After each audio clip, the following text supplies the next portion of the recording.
Once again, students, you are welcome in this second lecture. Earlier we discussed the first two stanzas of this poem, A Thing of Beauty, written by John Keats. Now, the third stanza we are going to take for discussion. In earlier two stanzas, we talked about the nature of beauty, the importance of beauty, and you can say in other words, what changes it bring in us, what changes things of beauty bring in us, objects of beauty bring in us. Now the poet is giving some examples of the objects of beauty, the things of beauty, and the first he has taken here as such the moon, such the sun, the moon, trees old and young, spouting a shady boon, for simple ship, and such are daffodils with the green world they live in, and clear rills that for themselves a cooling cover make, against the hot season the mid forest break. Here this word is against. Such the sun, the poet is saying that the objects of beauty are following. He is giving us examples. In these lines, the poet goes on to list the objects of beauty, saying that the object of beauty is the sun, सूरज है. Then he says that the moon also is the object of beauty. Trees old and young, spouting a shady boon. और जो नए व पुराने एवं नए जो वृक्ष हैं, पेड़ हैं, spouting a shady boon, which are giving shade, a shady place, or which are giving a shade, that is kind of a boon. For simple ship, they are giving shelter, shady shelter for simple ship, ignorant ship, जो भूली भाली भीड़ों के लिए छांव देते हैं. And such are daffodils. Or another example he has taken here, such are daffodils with the green world they live in. From here to here, this is one example. And such are daffodils with the green world they live in. और ऐसे ही daffodils हैं. Daffodils are what? Flowers. ऐसे ही जो flower plants हैं daffodils के, with the green world they live in. In the greenery they are growing, amidst the greenery they are growing, are also an example of an object of beauty. And clear rills or साफ rills, streams, और जो नाले हैं, that for themselves a cooling cover make, that for themselves, जो अपने लिए क्या करते हैं, they make a cooling cover. Cooling cover means here a cool cover. वो एक cool cover बनाते हैं अपने लिए. Make against the hot season, to protect themselves in summer season. Hot season means है समर सीजन में अपने आप को बचाने के लिए वो अपने ऊपर एक कूल कवर बना लेती हैं. By doing what? By growing vegetations on both their banks, and when the air or the wind blows over the surface of the water of these clear rills, and under the vegetation this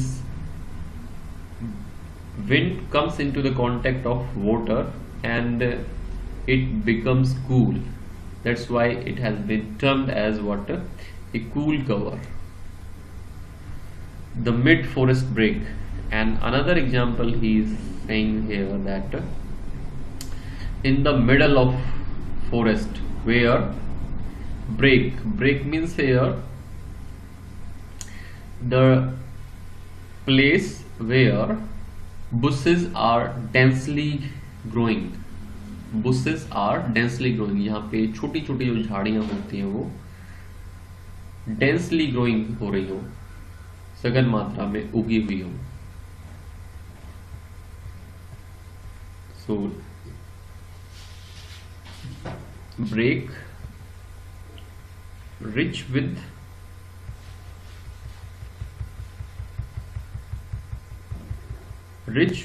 a sprinkling of fair musk rose blooms still here.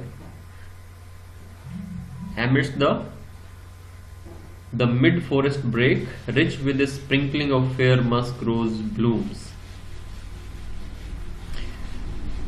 उसके बीच में, उन झाड़ियों के बीच में, rich with a sprinkling of fair musk rose blooms, जहाँ पे जो smell of musk rose, जो wild rose होता है, they are blooming there, they are flowering there, and they are spreading their fair smell. So that place has become rich with the fair smell of wild rose which are blooming there. Is also an example of an object of beauty. ये भी एक example है according to the poet, an object of beauty का. So let us sum up this stanza. The poet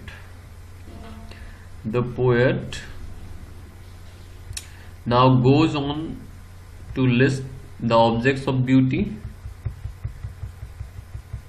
in this third stanza, saying that the sun, the moon, old and young trees which provide shade to ship, the daffodils, the greenery surrounding them, the cool and clear streams which provide respite in the heat of summer, and the bushes growing in the forest with musk roses blooming amidst them, are all eternal sources of joy and pleasure.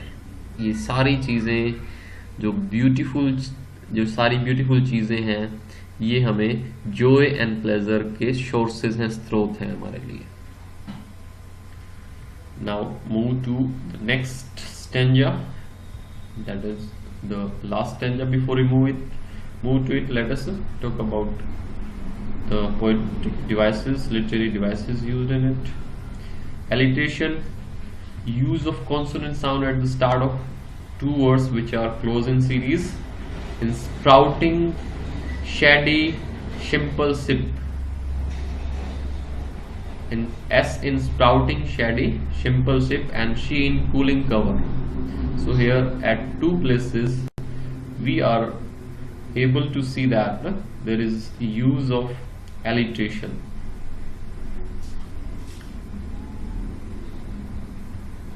Imagery, trees giving shade.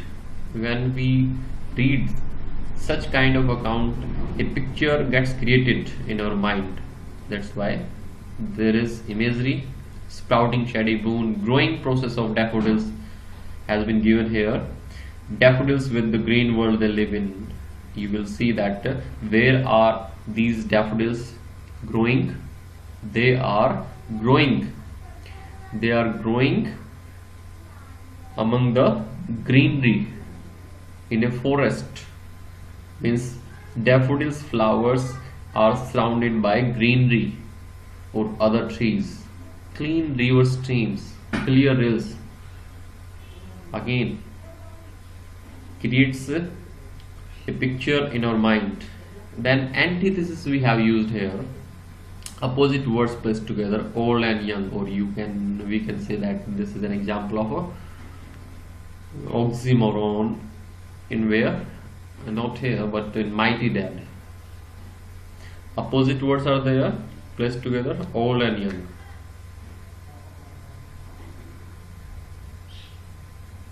There is antithesis. Now move to the next. Rich with this, and such too is the grandeur of the dooms. We have imagined for the mighty dead all lovely tales that we have heard or read, an endless fountain of immortal drink pouring unto us from the heaven's brink.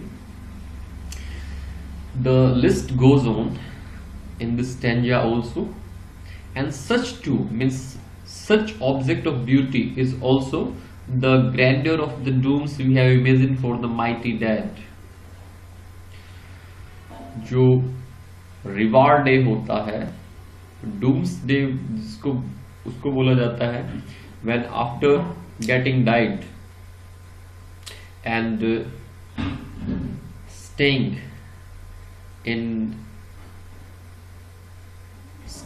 in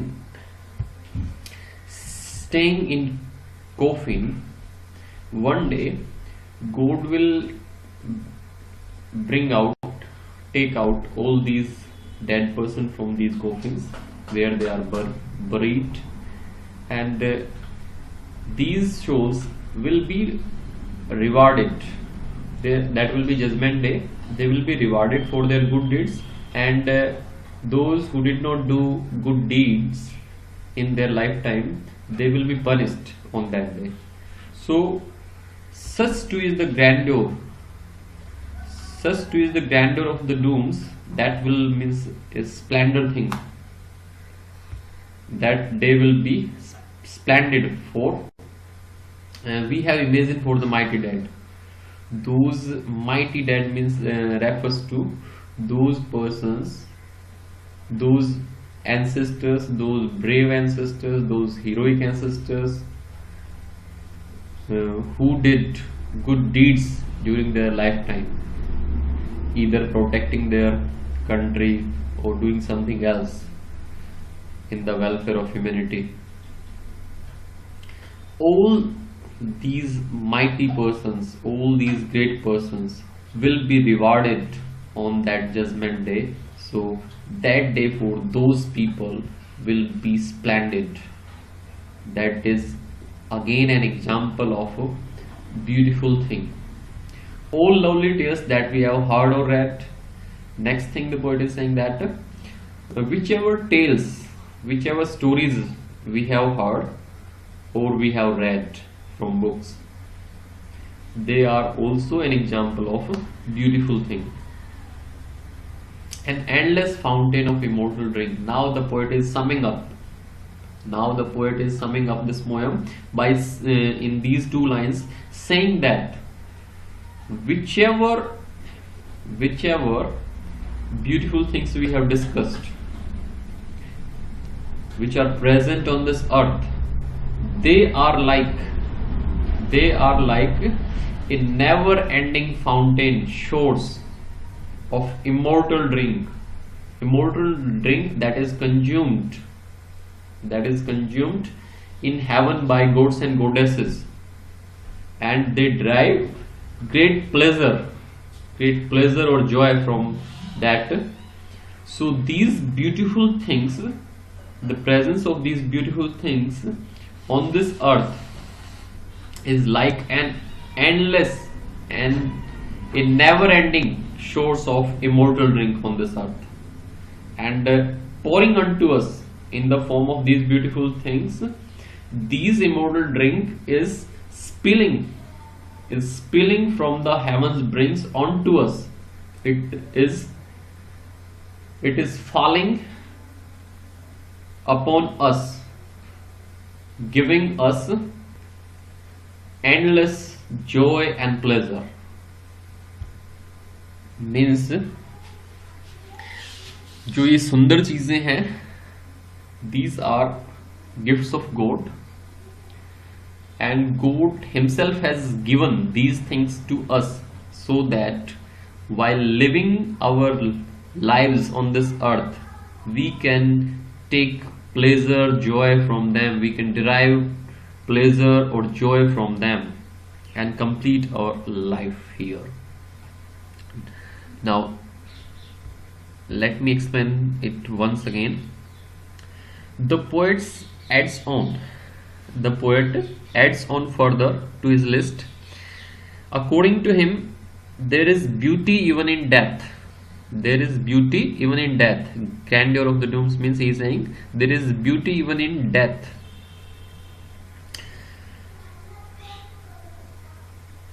He finds beauty in imaginary stories people have made about our dead ancestors who were deemed as heroic and mighty. The poet goes on to say that all the lovely tales that we have heard can also be placed among such things of beauty as they have a sublime effect on the human spirit. उनका एक असर पड़ता है हमारे विचारों पर. All beautiful things are like an endless fountain from the heavens. ये सारी चीजें एक endless fountain है, कभी न खत्म होने वाला एक स्रोत है, sent by God himself so that mankind may enjoy these precious gifts. So with this, the explanation of this stanza is over. Now talk about the literary devices.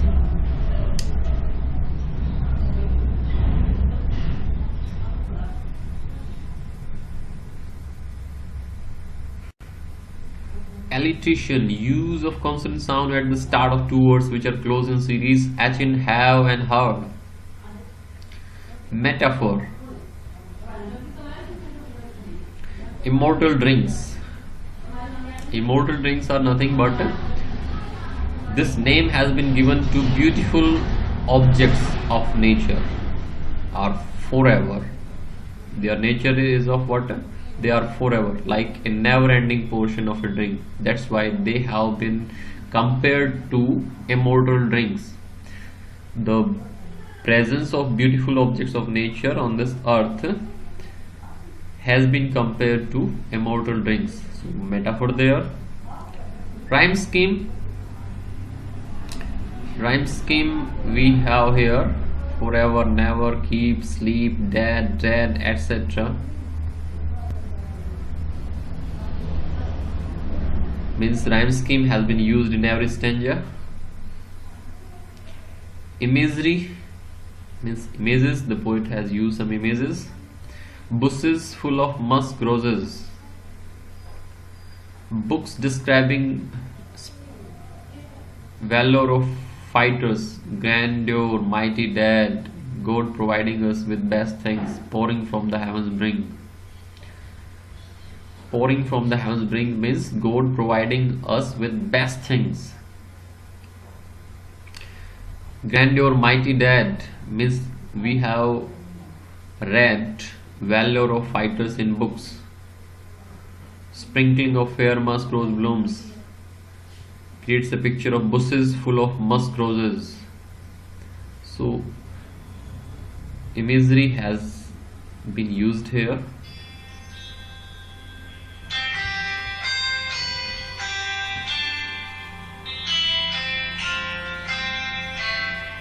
We will meet in next lecture. For that, bye bye. So students, with this the poetry section is over.